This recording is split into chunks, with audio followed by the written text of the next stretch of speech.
So as of right now, we are streaming live on YouTube. If you want to kind of introduce yourselves and give it a second before you launch into your presentation, we'll send out the link on social media and that kind of thing. Okay. So my name is Andriana Lamandola. I'm currently the Vice Chair of Sustainability for SUNY SA, an energy analyst with the Office of Energy and Facilities Management at the University at Albany, the Secretary for Sustainability at the University at Albany, and I've also been involved with a plethora of other organizations such as Museum of Natural History, New York Aquarium, the Rockaway Waterfront Alliance. So if anyone is interested in getting involved with that, I'd be more than happy to connect you with the right people or answer any questions at the end. So that's just a brief description of me. And Indu, if you want to go. Hi, everyone. Thank you, first of all, for inviting me to speak to you today. My name is Indu. I am the Energy Officer at SUNY Albany, and Andriana works in my office.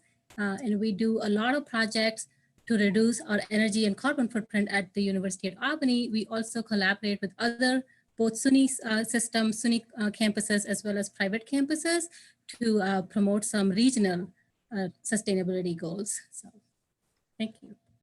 Yeah, so today we'll just be giving a brief description on how to be more sustainable during the coronavirus. So I'll just get started with a few general points now.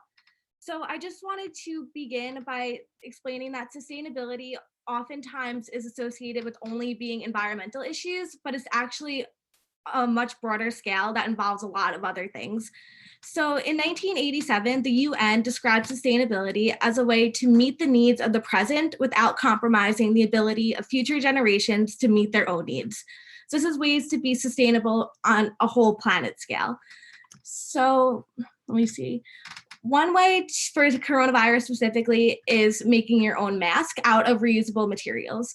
So this one, all you need to do is get a pair of scissors and a t-shirt.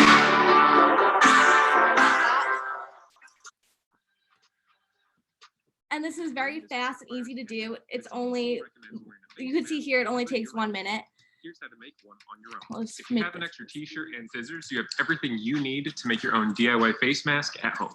Lay out your materials on a flat surface. Cut around the bottom of the t-shirt. Make sure the cut is tall enough to cover the distance from the bottom of your chin to the bridge of your nose, about 7 to 8 inches. Take this loop of material and cut out a 6-inch square from one side. Cut the top and bottom strips in half so you have ties for the top and bottom of the mask. Try on and cut any excess material to help it fit your face. It's important to have a good, snug fit on any protective mask. As an extra layer of protection, consider adding a coffee filter to the inside of your mask. It's best to stay home.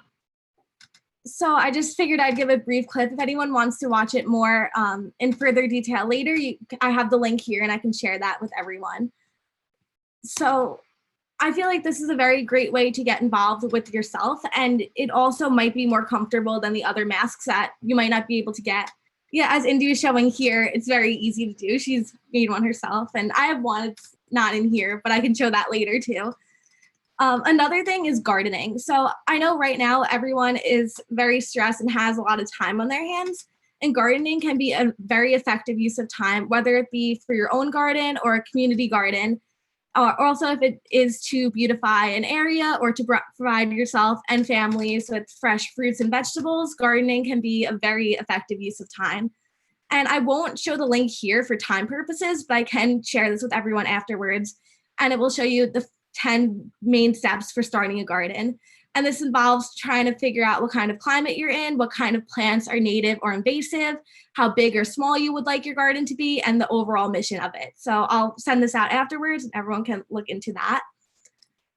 With gardening, we also have composting. So for anyone who doesn't know, composting is essentially taking a bunch of biodegradable materials such as orange peels or carrot sticks and incorporating them into your dirt so that it will provide the dirt with the nutrients needed to grow faster, and it all essentially recycles everything back into the environment.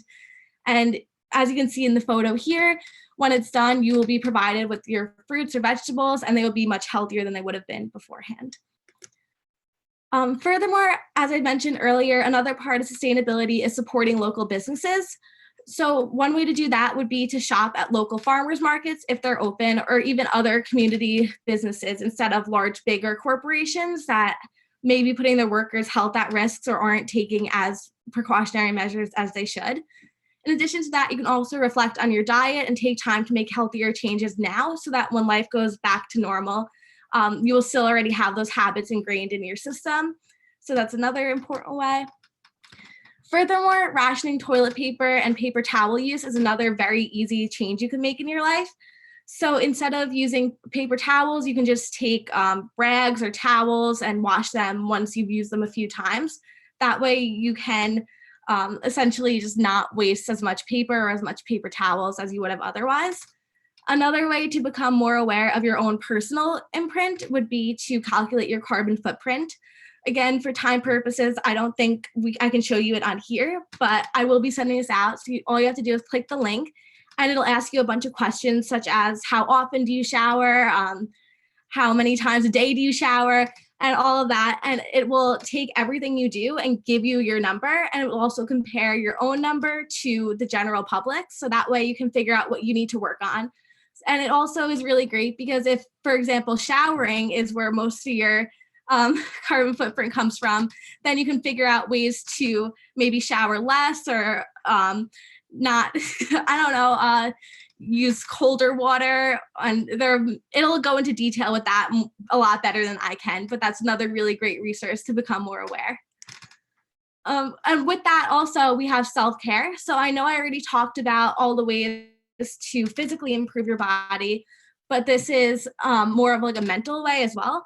You can create a face scrub with apricot pits or walnut seeds as an alternative to using plastic products. And sometimes just having that connection to the scrubs might make you feel a little bit better if you're stressed out. And we also have washing your hands. While rubbing them, you can just turn the water off. You can use colder water instead of hot water.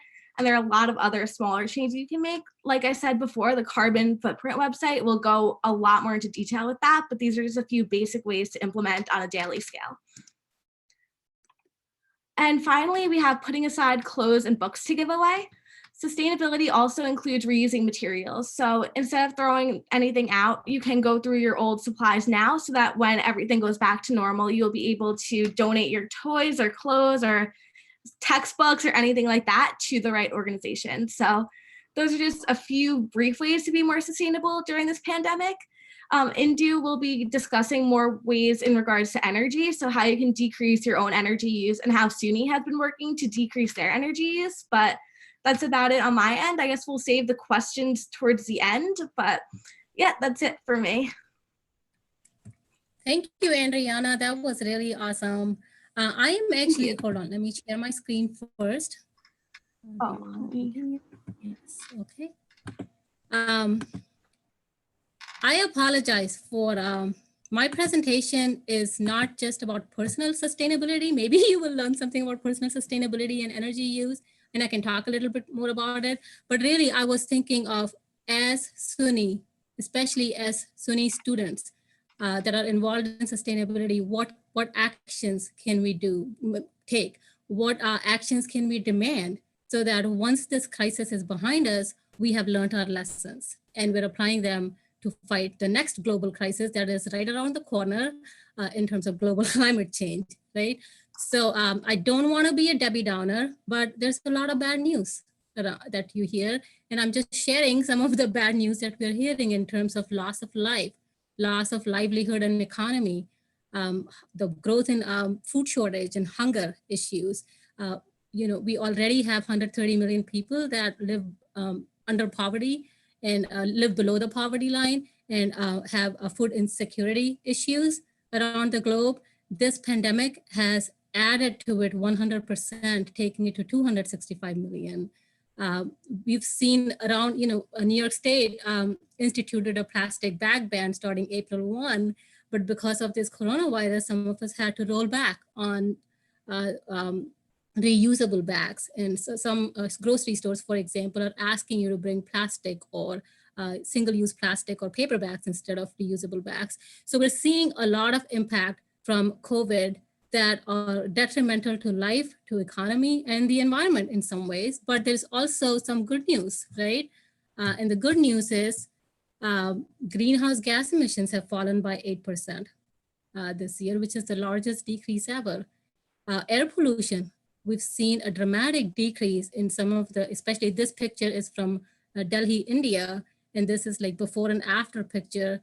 And the PM 2.5, which is the fine particulate matter, which makes the air hazy and difficult to breathe and causes respiratory issues. We've seen a dramatic decrease in air pollution during the coronavirus lockdown because people are working from home, we're not using as much energy, and all that has had an impact, a good impact. But the thing is, we all know that once the pandemic is behind us, and like Andriana said, we return to some kind of a new normal, some of the bad news is going to stay with us. Like the lives that were lost, we're not going to bring those lives back, right? And the economy might improve over time, but it's going to take a long time for it to get back to where we were. So the bad news is kind of long term. It's going to stay with us. But unfortunately, the good news is short term. We know that as soon as the economy picks back up, as soon as we're back to normal business, we're going to continue to use more energy, continue to pollute the environment. So the good news is really short term, unless we learn our lessons now and act now. So what does that look like? So let's look at what this pandemic has really exposed. What it has exposed is that our economy is driven by consumption, and consumption equals carbon emissions. If you look at it, you can almost equate every dollar spent to every ton of carbon, right? There's a direct relationship. That's how our societies function. That's how we have trained our societies to function, and we built our societies to function. And that's not sustainable. We have fragile supply chains. The reason why we're seeing shortages in food or critical supplies is because we have these supply chains that are very fragile, that are not resilient. And it took us only 8 weeks of pandemic to get to the state that we are in with severe shortages. And then lack of unity and cohesive action, not just nationally, but internationally. And that has made the situation worse. And these are all, I'm bringing these up because very closely correlated with the global climate change crisis and what that is going to expose and what we need to address the global climate change. And then we've also seen and read about existing inequities and social injustices that have just made the problem so much worse. If you look at who is mostly impacted from this pandemic, it is very clear that minority, disadvantaged communities, women have been affected at a greater ratio than say your other population. So again, so what can we learn from this that we can apply to fight climate change? Because they're both global crises. So what can we do? So I like this saying. I used to have a water bottle with this saying, and I really liked it. Think global, act local, right? This is both of these issues are global issues, but at the same time, you have to act locally. And one thing that this pandemic has made very clear, that earlier decisive action is more effective than reactive action. If we think this pandemic is bad in terms of its impact on life and livelihood and economy, the global climate change crisis is going to be so much worse. And I hate to be the Debbie Downer, but that is just the truth of the matter. It is going to be worse, and it is going to be relentless. There is no magic vaccine at the end of 18 months to 24 months to get us out of the global climate change crisis. Once it sets in motion, which it already has, right? But as it gets worse and worse, reactive action is going to be very expensive, and it is going to lead to a lot of loss of life and livelihood. So that is not an option. It is not an option that we can live by. So we really need to act now. And the other important thing that this crisis has, again, exposed to us that we can use to fight global climate change is individual actions matter, right? My personal responsibility of maintaining that social distancing, of wearing a mask when I go out, or washing my hands, all of those things matter. But guess what matters more? Policies and regulations. So as Andriana went through some of those personal sustainability action items, those are all critically important. I think we should just, those should come to us as second nature. That's how we should be living our lives, no doubt about that. But unless there are strong policies and regulations supporting a low carbon economy, both in the US and around the world, individual actions might not matter. They might become a drop in the bucket. right? So we really need strong policies and regulations. We need to build resilient low carbon economy. We cannot build the same once we come out of this pandemic, because that is not sustainable. It only takes a couple of weeks and for it to fall down, and that is not sustainable. Again, we need to think about resiliency as we build this new low carbon economy. Similarly, for the supply chains, how can we make those more resilient? And we have to address, just like how Andriana mentioned, carbon emissions is just one piece of the equation. Unless you address all of the surrounding pieces in terms of inequity and social justice and equity, your solutions aren't going to work. So you have to look at it comprehensively and think about, how are we benefiting everybody? How is this improving everybody's life so that it's more beneficial? So what does that look like for us, for SUNY and for SUNY students?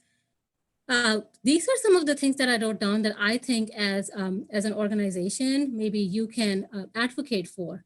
So it starts with preparing students who are who are literate on sustainability issues. More oftentimes I see that you might be an excellent physicist, you might be an excellent mathematician, or whatever field you've chosen to specialize in, but you might know very little about sustainability. And that is not acceptable. We have to have a minimum threshold for what we're teaching our students in terms of sustainability. And we have to prepare them for this interdisciplinary problem solving, because this is not, you're seeing that with this crisis, how the mathematicians and the statisticians and the epidemiologists and public policy, all of these people have to come together to come up with a solution that is workable. And it's the same thing for climate change. So you cannot have these blinders on anymore, right? So we have to advocate for more breaking down those silos and having people work together.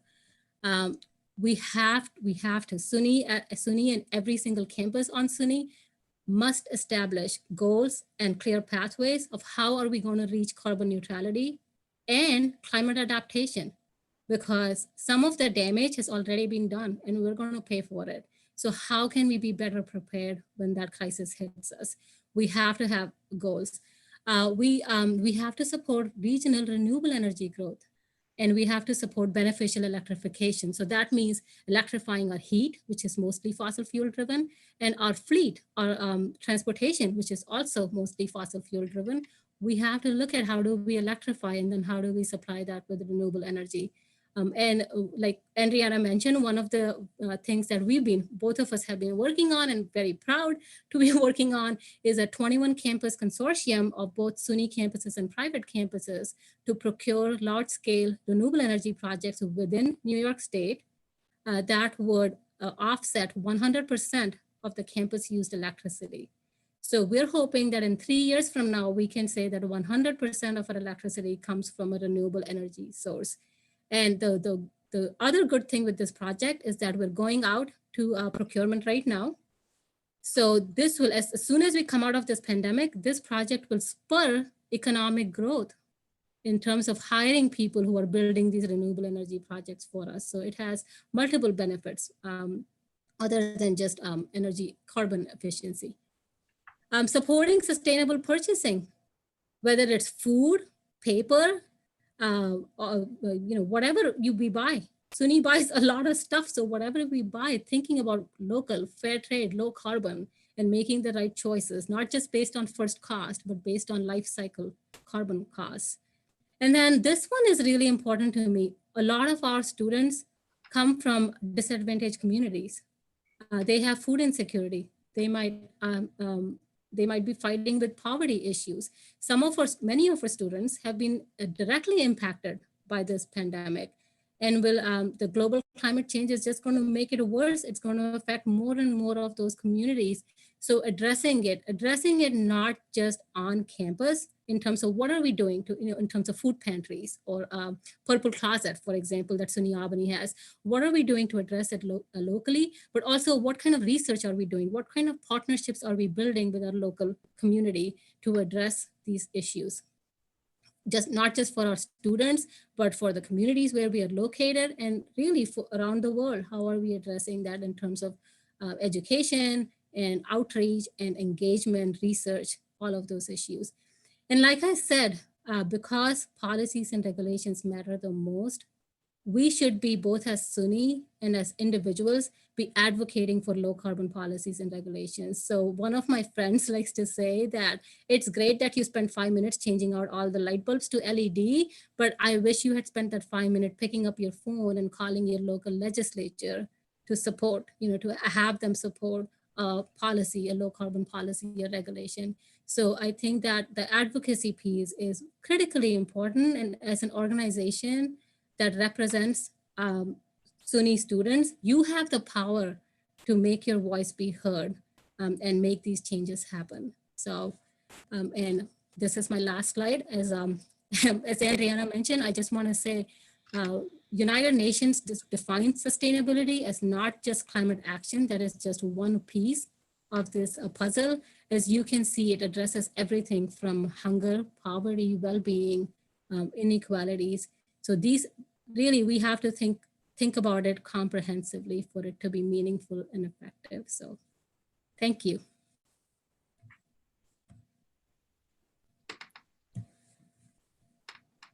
So if anyone has any questions, I don't know if it would be easier for you to just comment them in the chat box or online and see if we could have them copied over here. But if there are no questions, then I believe we're done. No questions as of yet. Okay.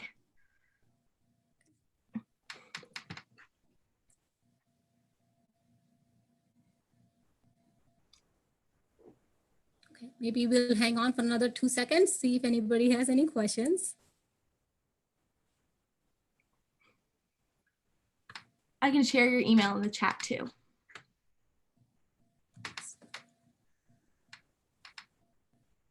Yeah, so if anyone thinks of any, as she said, my email will be there. So you could always send me an email and I'd be more than happy to respond about like any environmental issues, whether it be energy or sustainability or anything in general. I'd be more than happy to find the answer for you, even if I don't know it myself. So like, don't be shy to reach out. And thank you again, Indu, for agreeing to come on and present this. I feel like everyone who was watching learned a lot, so it was really effective. And thank you again for joining so last minute too. Like, we all really appreciate it.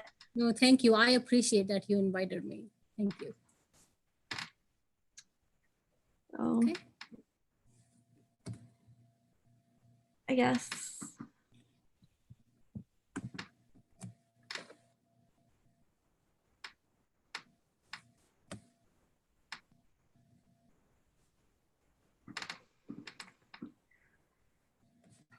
Okay. All right. Feel free to say goodbye. Okay.